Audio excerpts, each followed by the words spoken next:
we go back to our mid-year recap in July, we were talking about the divergence between the market cap weighted index versus the equally weighted, driven by the big tech companies, Nvidia, Google, Meta, Apple.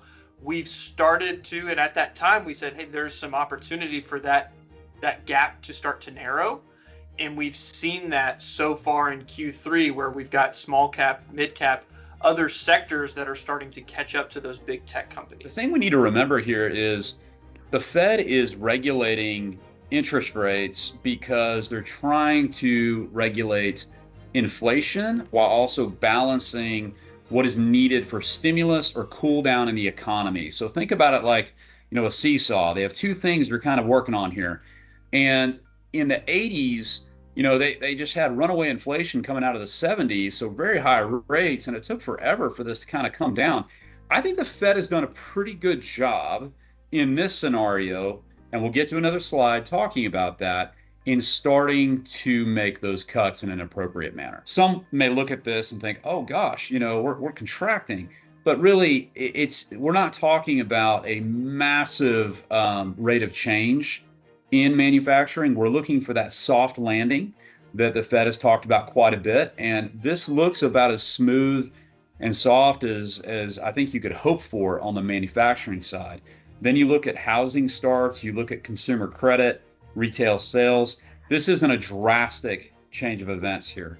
This is about what we would expect from the raising of rates. There is a difference between the market and the economy. And so kind of thinking about the economy being a snapshot of where we are today, what's happening right now in different areas of the economy, from government spending all the way down to the consumer. The market is really forward-looking in terms of what can play out. How are corporate profits going to be? How are they going to be impacted by interest rates? What are the geopolitical risks? There's so many factors that go into a market that drive it. Who's in office can have a small, factor on a company's profitability, but there's so many other factors such as supply chain, inflation, hiring the best talent, research and development, marketing and branding against your competitors that is driving corporate profits. And if you think about it from the perspective of a CEO of a publicly traded company, let's say you're running a company over that entire period there, and you're managing the balance sheet, the P&L of a company. Well, you're not going to just hang up business because somebody's in office. You're going to keep finding ways to be competitive, to produce free cash flow, to produce shareholder returns, to produce either a dividend or reinvest your capital. And so you have to think that same way as an investor.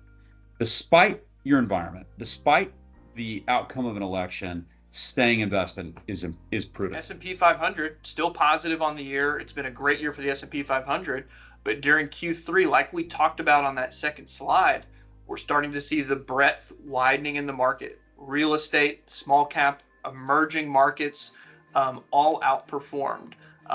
Mid cap as well and international during the third quarter. So we're starting to see some of that diversification paying off.